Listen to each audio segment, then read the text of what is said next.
قرآن مجید میں دو قسم کی آیات ہیں، ایک محکم آیات ہے، خود سورہ آل عمران میں اللہ فرماتے ہیں کچھ محکم آیات ہیں، کچھ متشابہ۔ اللہ احد، کہو کہ اللہ، اس کا معنی واضح ہے نا، یہ محکم ہے۔ کچھ متشابہات ہے، جیسے ید اللہ، اللہ کے ہاتھ، یہ اللہ کے تو ہاتھ ہی نہیں، یہ متشابہ ہے۔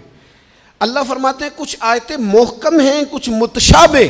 وہ جن کے دلوں میں کجی ہے نا، جن کے دل ٹیڑے ہیں، وہ متشابہ کے پیچھے پڑتے ہیں، متشابہ کے۔ یہ جو آپ کو ملنگ ملیں گے نا، ملنگ، وہ آپ سے پوچھیں گے اے اصلی نماز کیڑی ہوندی ہے؟ سبحان اللہ، انہوں نے آکھو وہی جڑی 5 ویلے پڑھی دی ہے، وہ پتہ نہیں انہوں اصلی کیڑی لئی پھر دینے۔ یہ متشابہ باتوں کے پیچھے۔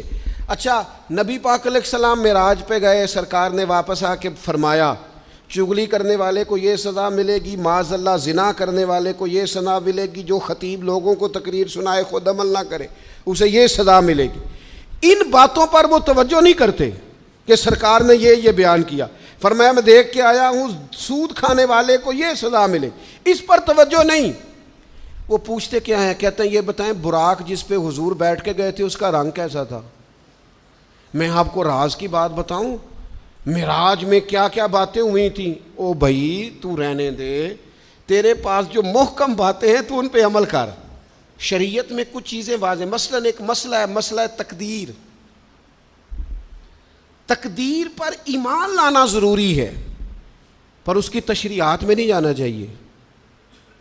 یہ تقدیر کا یہ مسئلہ کیسے ہے، یہ مسئلہ کیسے ہے، اس میں جانے سے نبی پاک نے منع کیا۔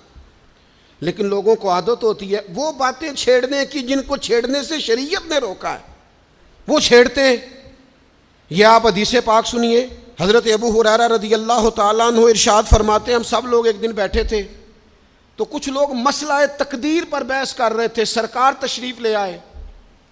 فرماتے ہیں حضور نے ہمیں وہ باتیں کرتے سنا مسئلہ تقدیر پر، تو نبی کریم صلی اللہ تعالی علیہ وآلہ وسلم کے رخسار مبارک، یہ حضرت ابو ہریرہ کے لفظ ہیں، فرماتے ہیں حضور کے غصے سے مقدس رخسار اتنے سرخ ہو گئے جس طرح کے انار نچوڑ دیا ہو رخساروں پر، جلال آیا نبی کریم کو۔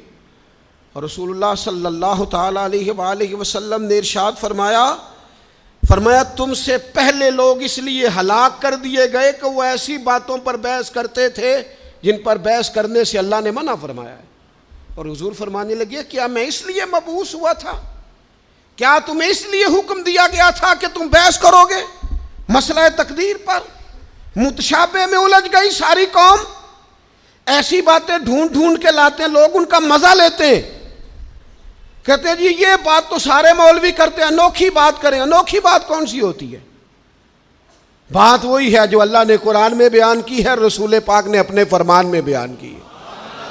آپ چھپی ہوئی باتوں کی ٹو میں نہ پڑیں، جن باتوں سے منع کیا ہے۔ 2 دفعہ قسم اٹھائی ہے نبی پاک نے، 2 دفعہ رسول اللہ صلی اللہ تعالی علیہ وسلم نے قسم اٹھا کے فرمایا میں تمہیں قسم دے کے کہتا ہوں مسئلہ تقدیر میں بحث نہ کرنا، میں تمہیں قسم دے کے کہتا ہوں مسئلہ تقدیر میں بحث نہ کرنا۔ او خدا کے بندو، جن باتوں سے ہمارے نبی پاک نے ہمیں قسمیں دے دے کے روکا ہے ان باتوں میں الجھتے ہو۔ معرفت دی گل، معرفت کی ہوندی ہے؟ معرفت وہ ہے جو تمہیں قوال بتائیں گے، گویے بتائیں گے تمہیں معرفت۔ ہمارا قوال جی رات کو جی وہ توحید بیان کرتا ہے، وہ کفر بکتا ہے ظالم، اور تم کفر سنتے ہو۔ توحید وہ ہے جو میرے اللہ نے قرآن میں بیان فرمائی ہے، قل هو اللہ احد اللہ الصمد لم یلد ولم یولد ولم یکن لہ کفوا احد۔ اللہ نے بیان کر دی ہے، کسی قوال سے سننے کی ضرورت نہیں ہے۔ اس لیے تصوف اور طریقت کی اصل کو سمجھے آپ، ہم ملنگوں سے باتیں سنیں گے؟ تو میرے عزیز کبھی بھی ان چکروں میں نہ پڑے، متشابہات میں آپ الجھ گئے۔